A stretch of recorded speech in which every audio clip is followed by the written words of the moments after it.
Miércoles de la 10ª semana del tiempo ordinario. Lectura del Santo Evangelio según San Mateo. En aquel tiempo dijo Jesús a sus discípulos: No creáis que he venido a abolir la ley y los profetas. No he venido a abolir, sino a dar plenitud. En verdad os digo que antes pasarán el cielo y la tierra, que deje de cumplirse hasta la última letra o tilde de la ley. Y que se salte uno solo de los preceptos menos importantes y se lo enseñe así a los hombres, será el menos importante en el reino de los cielos. Pero quien los cumpla y enseñe será grande en el reino de los cielos. Palabra del Señor. Jesús era acusado de ir contra lo más sagrado de Israel, lo que hacía su propia esencia de pueblo de Dios. Se lo acusaba de ir contra la ley de Dios dada por Moisés y contra el templo. Eso al final lo acusan contra el templo, que también se remontaba a Moisés.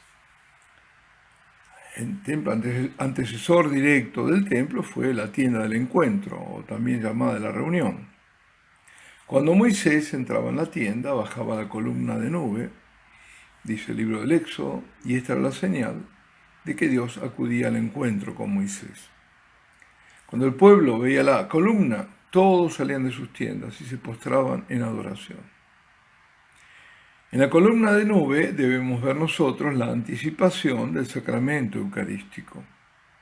Tanto el pan consagrado, es decir, la hostia, la santa hostia, la sagrada forma, como lo era antes la nube, al mismo tiempo que indica la presencia de Dios, lo está ocultando. Pero nosotros sabemos por fe que el sacramento es el signo que nos dice, ahí está presente Dios. Y nos postramos, nos arrodillamos, lo adoramos o debemos hacerlo. Dios le da directivas a Moisés para construir la tienda, o más propiamente el tabernáculo. Y no solo el tabernáculo, porque también le da instrucciones para la vestimenta del sacerdote y los ornamentos. Es decir, no deja nada, es todo muy minucioso. Tan minucioso es que esas instrucciones que está en Éxodo se extienden por 7 capítulos, desde el 25 al 31, inclusive. El tabernáculo fue un templo móvil, digámoslo así, que tuvieron los israelitas a partir del Sinaí y que los acompañó todo el peregrinar del pueblo por el desierto, los 40 años. En el tabernáculo, un espacio sagrado para el encuentro con Dios, para ofrecer sacrificios, estaba el arca de la alianza, el arca que contenía en principio las tablas de la ley. Y en el espacio sacro del Santísimo estaba el arca, luego se le fue agregando maná, una jarra con maná y una reliquia que era la vara de Aarón. El arca estaba en el recinto más sagrado de todos, el Santísimo, o sea, el Santo de los Santos, el Santa Santorum, el Kodesh HaKodashim en hebreo. Fuera de ese espacio estaba la mesa con los panes de la proposición, pero siempre en ese recinto sagrado, el candelabro de las 7 velas, o menora, el altar y los ornamentos sagrados. El arca, según las disposiciones divinas, debía ser de medidas actuales, estoy hablando, porque estaba dada en codos, aproximadamente 1,20 m de largo, 60 metros de ancho, igual de alto, 60 por 60 por 1,20.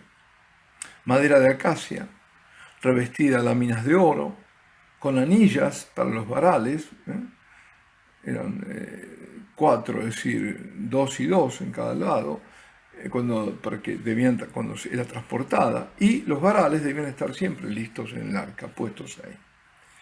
Yahvé le manda a Moisés a hacer también un propiciatorio de oro, de las mismas dimensiones de la tapa del arca.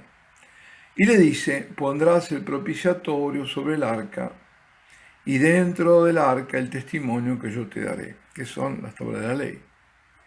Allí me encontraré contigo, y de encima del propiciatorio de en medio de los dos querubines, porque había querubines colocados sobre el arca del testimonio, te intimaré todas mis órdenes para los hijos de Israel. Eso está en Éxodo 25, en los versículos 21 y 22. O sea que en el arca está la ley, que llama testimonio, y sobre el arca el propiciatorio, que reclama el sacrificio porque era rociado con la sangre del animal sacrificado. Allí el pueblo, o a través del rito, se reconciliaba con Dios por medio de la sangre con la cual se rociaba el propiciatorio. Le correspondía al sumo sacerdote cumplir con el rito, y el primero en hacerlo fue Aarón.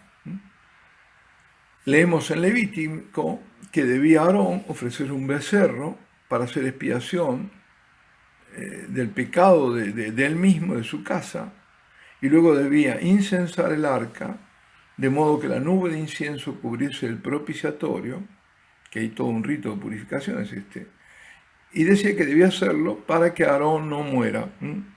Eso tenía que estar cubierto, y si no, era la muerte de Aarón, del propio sacerdote. Es decir, tan santo era el lugar. Uno se pregunta, ¿qué pasa entonces?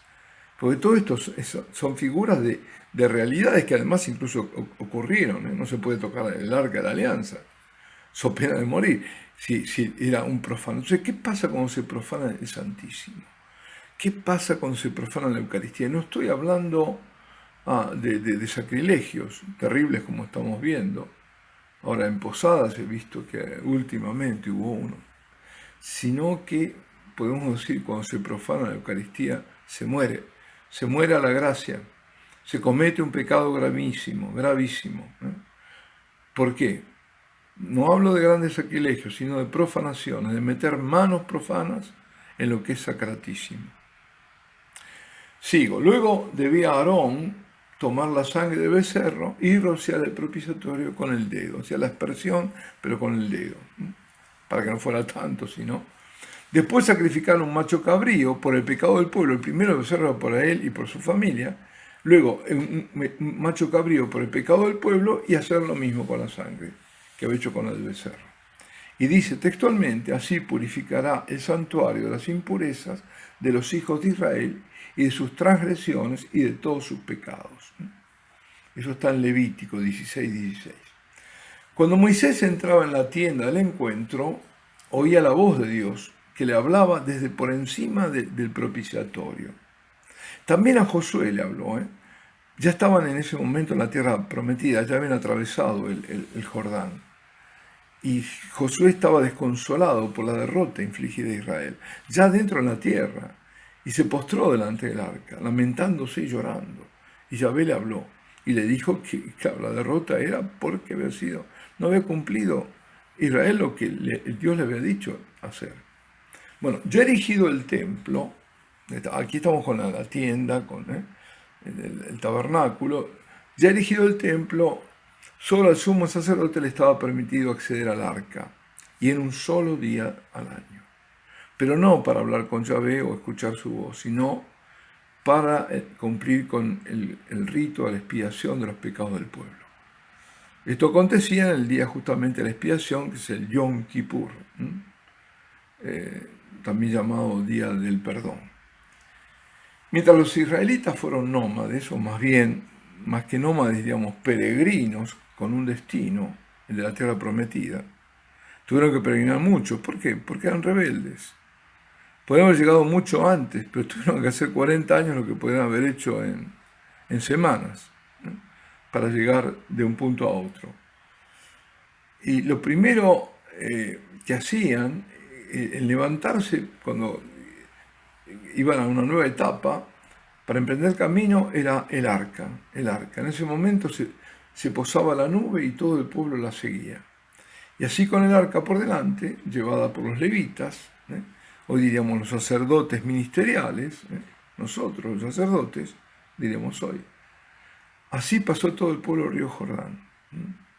Es decir, primero pasaron los levitas con el arca, se abrió el agua, como pasó en este caso fue el Jordán, no fue el Mar Rojo, y pasó todo el pueblo. Hasta que pasó de nuevo, porque habían puesto el pie ahí, pero después cuando ya pasan los levitas con el arca, se cierra de nuevo. Bueno, también aquí tenemos otro ejemplo, ¿no? Que lo sacro solo puede ser tocado por quien está consagrado para ello. Solo los levitas podían hacerlo. Nadie fuera de ellos podía transportar el arca. Ya había habido después, en la época de... No, ha habido, ya no, después fue. En la época de David, ¿no? El que muere por haber tocado el arca que parecía que se caía.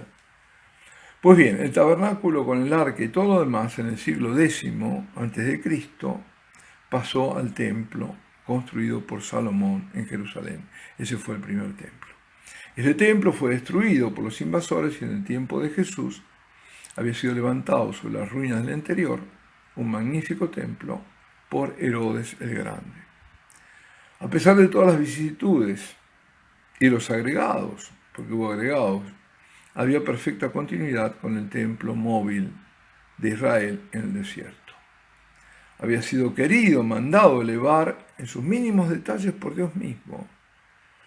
Y lo vemos en la Escritura, lo que confirma que el culto, si queremos llamar la liturgia, no es obra de los hombres, sino que es obra de Dios, opus Dei. Eso significa obra de Dios.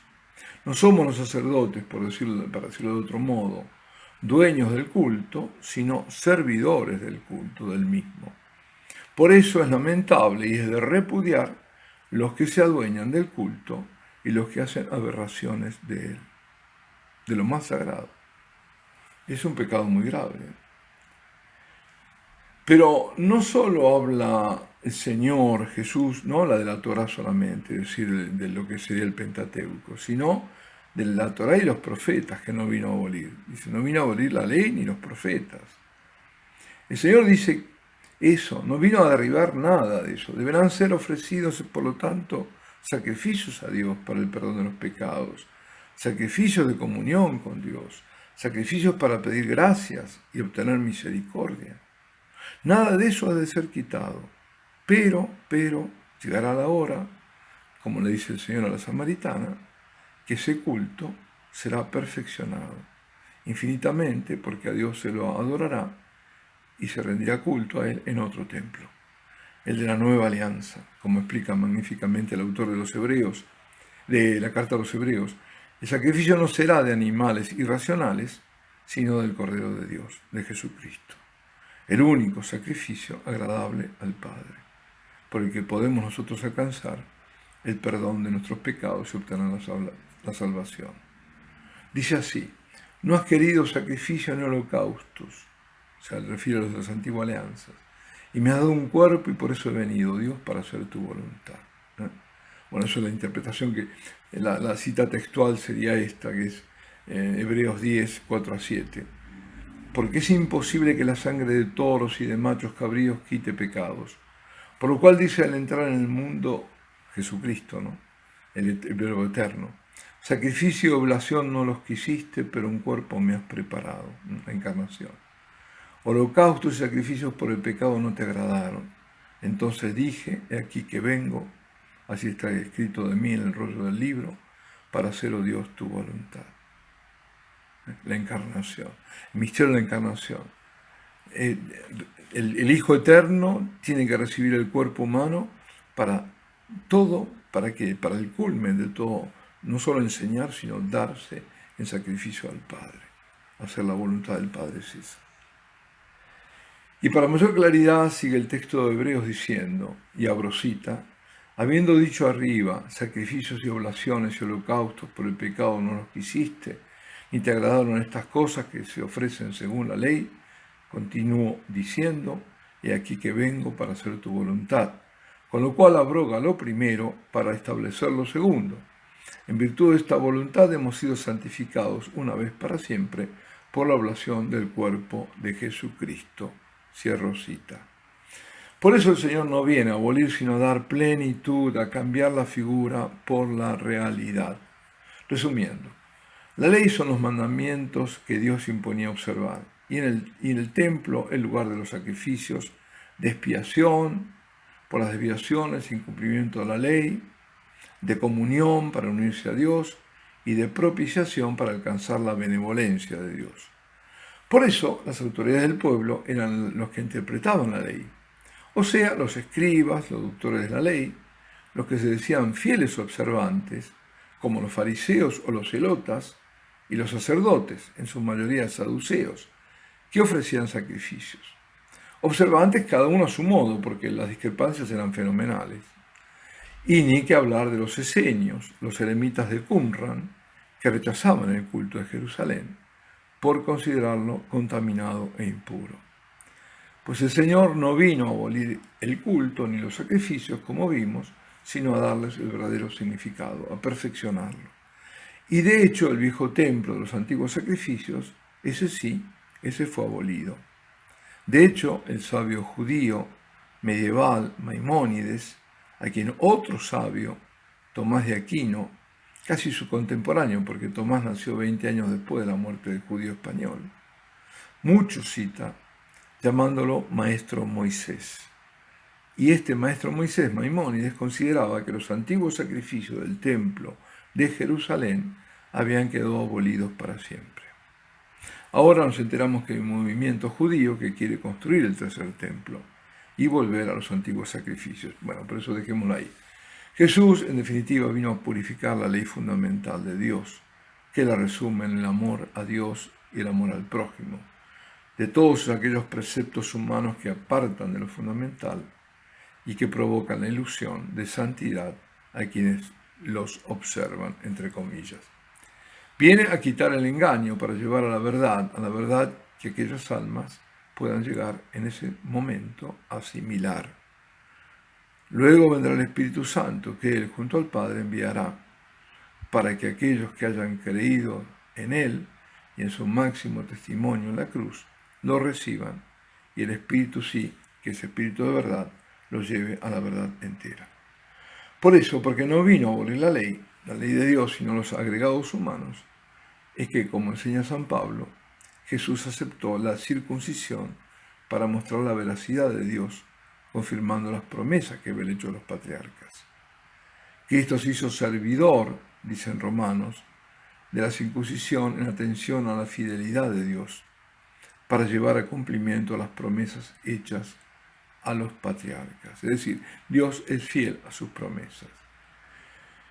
Y luego habla de una tilde, en realidad dice, pasarán cielo y tierra antes que deje cumplirse hasta la última de todo tilde de la ley. En realidad dice iota, ¿no? La iota, en hebreo es la letra iot, es la letra más pequeña hebrea. La ley debe cumplirse, pero ninguno la cumplía. Para que se haga cierto lo que se está diciendo, que la ley se ha de cumplir, Él viene a dar la gracia, la de su sacrificio redentor en la cruz, que permitirá entonces cumplir con la ley. Y cuando se le falla la ley, poder ofrecer el verdadero sacrificio de su cuerpo y la libación perfecta de su sangre para volver a reconciliarse con Dios. Israel había puesto de manifiesto que el hombre no puede salvarse a sí mismo y que necesitaba la propiciación de Dios, y por eso todo el templo, todo, alcanzar su benevolencia, expiar sus pecados, sus continuas infidelidades. Y Yahvé se lo muestra además castigándolo, ¿no? Y se lo muestra por boca de los profetas. El pueblo rompe la alianza con sus continuas violaciones a la ley, y eso lo denuncian los profetas. Por eso necesitan continuos sacrificios de expiación, pero nunca serán suficientes y nunca llegarán a satisfacer la justicia divina plenamente. Solo Jesucristo podrá lograrlo, siendo Él mismo al mismo tiempo sacerdote y víctima. Sacerdote eterno que ofrece el sacrificio no de animales, sino el de su cuerpo y de su sangre, una vez para siempre. Pero ese sacrificio es perdurado para siempre, además, en la Eucaristía. El Santo de los Santos más excelso es intocable. Es Jesús que derrama su sangre por Israel, por los pecados de su pueblo, y no solo, sino por todos los hombres que lo reconozcan como Salvador. Israel llegará a comprender, y esto es un signo del final de los tiempos, que el templo, el sacrificio, el Mesías, todo junto, está en una persona, Y esa persona se llama Yeshua, el rabí de Nazaret. Cuando ellos hagan luto, como está también dicho, por aquel que han traspasado, y lo reconozcan, sí, como su Mesías.